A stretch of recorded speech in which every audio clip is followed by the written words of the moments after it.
It all started when I was about 16. My mom remarried to a man who didn't want me around. It wasn't like he outright hated me at first, but there was always this unspoken tension. Like I was the outsider in his perfect little world with my mom. I'd like to think I was a decent kid, kept to myself, did my homework, stayed out of trouble. But for some reason, everything I did seemed to irritate him. He would make snide comments about how I wasn't good enough, or that I'd never amount to anything. The little jabs started out subtle. You should really focus more on your studies, not just your video games, or you can't expect to get anywhere with that attitude. At first, I brushed it off. He was just my mom's new husband, after all. He didn't know me. But then, the comments got worse. I remember one night after my mom had cooked dinner, he leaned back in his chair, looked at me and said, "You're lucky you have your mom's support. She's the only one who believes in you." His words cut through me like a knife, not because they were true, but because he'd said them so casually. Like it was nothing. Like I wasn't even worth the effort of pretending to be kind. I could tell my mom was uncomfortable, but she never said anything. That's when it hit me. This man wasn't going to stop, and I had to figure out how to survive in his world. But there's only so much a person can take, right? You can only tolerate being undermined and belittled for so long before you snap. What really set everything in motion was a comment he made on my 18th birthday. I had just gotten my acceptance letter to my dream school, a place I'd worked my ass off to get into. I walked into the kitchen, showed my mom, and there was a moment of pure joy. She was proud of me. I was proud of me. But then my stepdad, who'd been sitting silently in the corner, looked up and said, "You really think that school is going to change anything? You're still the same person you were yesterday. You'll fail like everyone else." That was it. That was the moment I realized I could never trust him or depend on him. But little did he know, his words were the fuel I needed to prove him wrong. I wasn't going to fail. I was going to succeed, and I would do it in a way that would leave him speechless. That's when my plan began. I spent most of my teenage years feeling like I didn't belong in my own home. Before my mom married my stepdad, things were different. Sure, we had our struggles, but we were a family, a real one. I had my mom's love and attention, and I could tell she was proud of me. It was simple, but it was mine. Then everything changed. When she met him, I wasn't thrilled.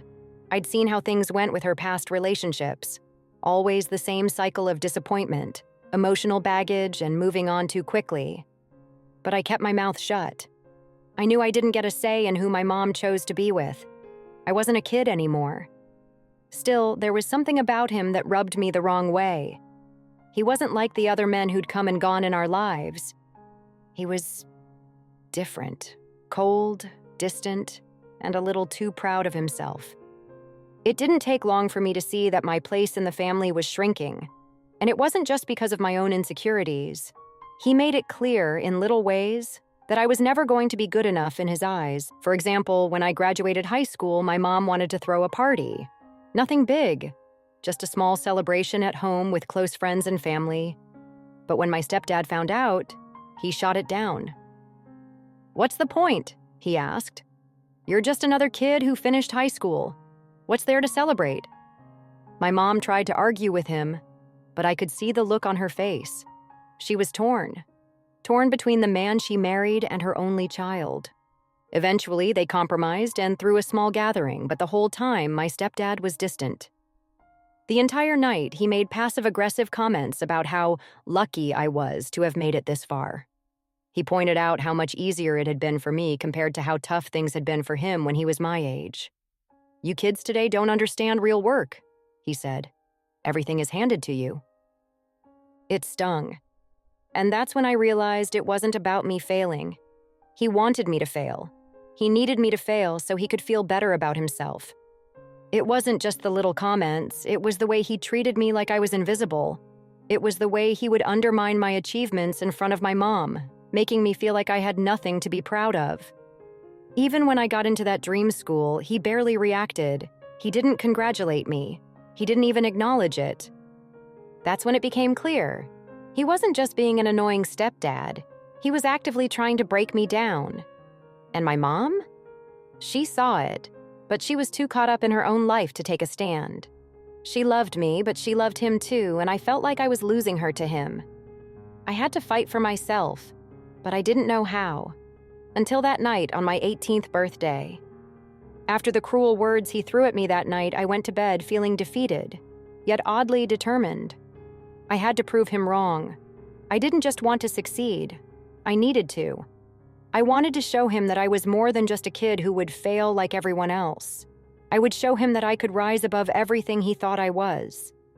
It wasn't long before I started making moves. I dove deep into my studies, determined to leave behind the doubts that had been planted in my mind. But I also started paying attention to something else, something that would later become the key to my plan. I started looking at my stepdad differently. I noticed his habits, his behaviors, and his flaws. I paid attention to the way he carried himself, the way he spoke to people, the way he tried to manipulate situations for his benefit. And that's when it hit me. He wasn't just a petty jerk. He was hiding something that could be the perfect tool for my revenge. I spent the next few months focusing on my schoolwork and staying out of my stepdad's way. But while I was immersed in my studies, I couldn't stop thinking about him. He wasn't just a source of frustration anymore. He was a problem I needed to solve. I knew I had to find a way to hit him where it hurt, but I had no idea how I could bring down someone who was so confident, so untouchable in his own mind. It wasn't until one evening when I happened to overhear a conversation between my mom and him that I realized how deep the betrayal went. I was in my room, working on a paper, when I heard their voices drifting through the wall. My mom was upset, more upset than I'd ever heard her about anything. "Why won't you take this seriously?" she demanded. "This isn't just about you. This affects us all." Curious and a bit nervous, I crept closer to the door and listened more closely. What I overheard turned my stomach. "I told you." My stepdad's voice was cold. "There's nothing to worry about. I'll take care of it. You just need to trust me." "But this is bigger than you, Mark," my mom said, her voice shaking. "The bank is about to take the house, and you've been lying to me about the finances for months." My heart raced. The house? We were about to lose the house? I couldn't believe what I was hearing. My mind started spinning. Was this why he'd been acting like everything was fine? Why he was so eager to spend money on things we didn't need while making me feel like I couldn't even afford to buy a decent lunch? He'd been hiding our financial ruin from my mom, keeping her in the dark while he made reckless decisions. I wasn't sure what he meant by taking care of it, but I knew that I had to dig deeper. I needed proof. If he thought he could get away with lying to my mom about everything, he was wrong. This was my shot. The next few days were a blur. I started paying even closer attention to my stepdad's habits, watching how he spent his time and what he did when he thought no one was looking. One afternoon, I followed him to the garage when he thought I was asleep. He was on the phone, talking in hushed tones. The conversation was hard to make out, but I heard enough. "Yeah, it's all set. I'm going to tell her the house is ours. I'll keep her calm until I can liquidate everything and cover the debt," he said, a smirk creeping into his voice. Liquidate everything? I felt my blood boil. He wasn't just going to lose the house. He was planning to sell everything he could to cover his debts, leaving my mom with nothing, not even the house they'd built together. I couldn't let that happen. I had the motive now, but I needed more. I needed to understand the full scope of what he was doing and how I could use it to bring him down. I knew my stepdad had always been a man who liked to control everything, from the money to the decisions in the house. But I was going to show him that the one thing he couldn't control was me. I began investigating his finances in subtle ways. I started asking questions about bills, digging through papers when he wasn't around. I found out about some of the shady deals he'd been involved in, including loans he had taken out without my mom's knowledge. Then came the kicker. I found a hidden folder in his study, stuffed in the back of his desk drawer. The folder was labeled Emergency, and when I opened it, I found everything I needed. Bank statements, loan papers, and a signed contract for a second mortgage on the house. one that my mom had never seen. This was the proof. This was my chance to expose him. I could feel the tension building, the pieces falling into place. My stepdad thought he had everything under control, but what he didn't know was that I was one step ahead. He had no idea that I had everything I needed to destroy his carefully constructed world. Now it was time to act. But before I could execute my plan, I had to make sure I didn't slip up. I had to be patient, strategic. I couldn't let him know that I knew everything. The day I'd been waiting for finally arrived. My stepdad was completely oblivious to the storm I was about to unleash. He'd been acting like he had everything under control, running his little schemes in the background, thinking no one could touch him. But that day, everything changed. It all started with a family meeting. My mom had been talking about a potential move, one that would solve everything. Little did she know, I had already taken matters into my own hands. I couldn't let her follow him down this destructive path any longer. I'd planned everything down to the smallest detail, and it was time for the truth to come out. I set up a meeting with a lawyer who I'd been in touch with over the past few weeks. I didn't let my stepdad know what was going on. He was still thinking he could pull some last-minute tricks to save face. But I had a secret weapon. That folder full of documents and evidence that would shatter his entire world. I gathered my mom and stepdad in the living room where I had planned for the confrontation to unfold. They were sitting on opposite sides of the room, talking about the move, with my mom excited about a fresh start. I could see it in her eyes. She was still clinging to hope, but I couldn't let her be fooled any longer.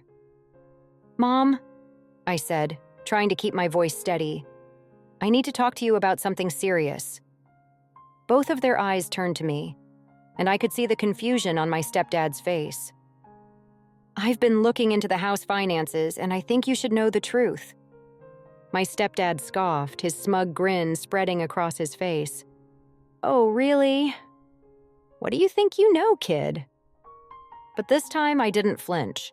I walked over to the coffee table and placed the folder on it, watching his eyes narrow as I opened it.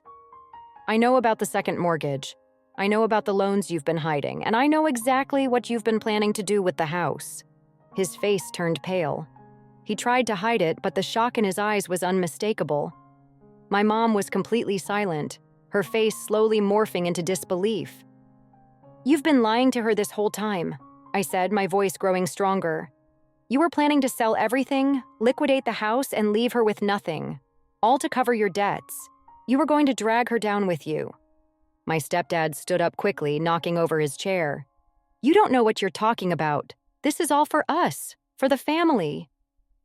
But his words were hollow now, and I could see his confidence crumbling. "Don't act like you're doing this for her," I shot back. "This is all about you and your own mess. You've been using her for your own gain, manipulating her and trying to cover your tracks. Well, the truth is out."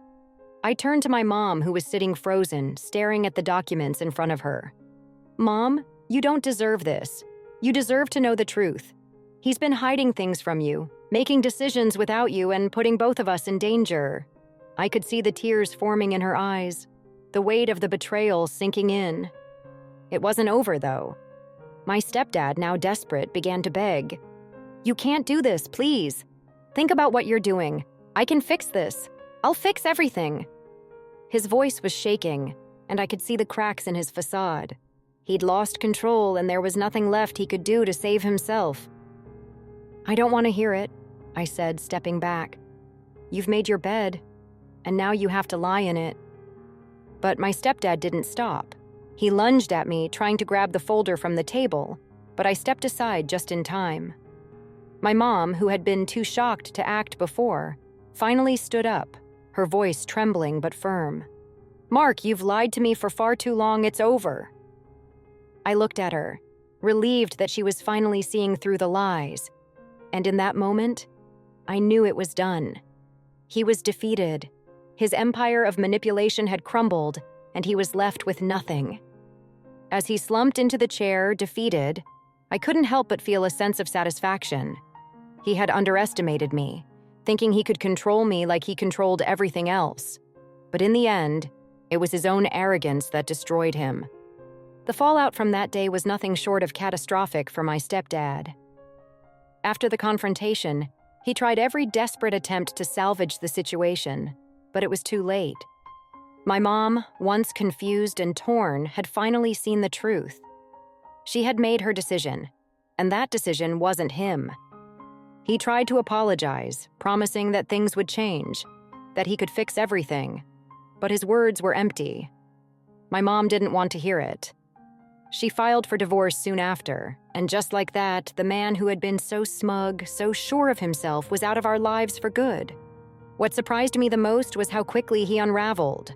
All the power he thought he had vanished overnight. The friends he'd once boasted about, they all distanced themselves when they realized the truth. The financial troubles he'd hidden for so long caught up with him, and he lost everything. His job, his reputation, and the money he thought he could control. The house? It went into foreclosure, just as I knew it would. But by then, it didn't matter to me. I was more concerned with my mom's well-being and our future. My stepdad, the man who thought he could break me, was left with nothing. He tried calling my mom, begging for a second chance, but she never took his calls.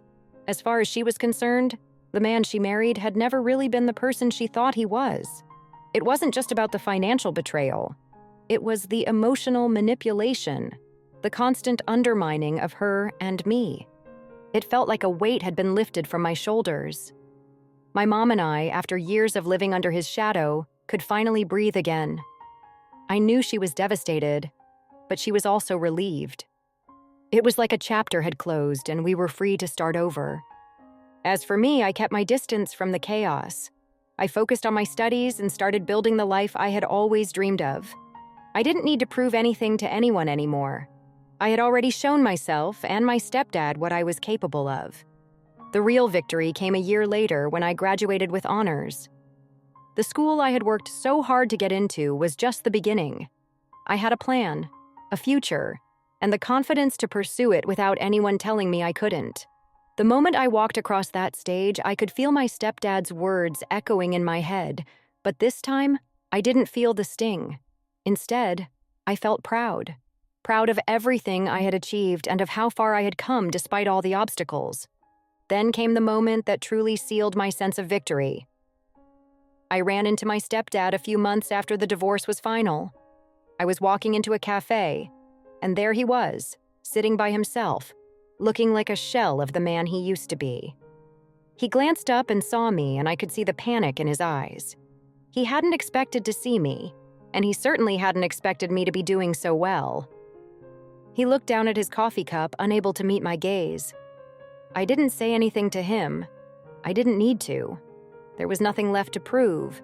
He had lost, and I had won. Not in the way I expected, but in a way that felt so much sweeter. As I walked away, I could feel the weight of his defeat in the air. And for the first time, I didn't feel anger or resentment. I felt peace. I had taken control of my own life, and in doing so, I had let go of all the things he'd tried to use against me. I was finally free.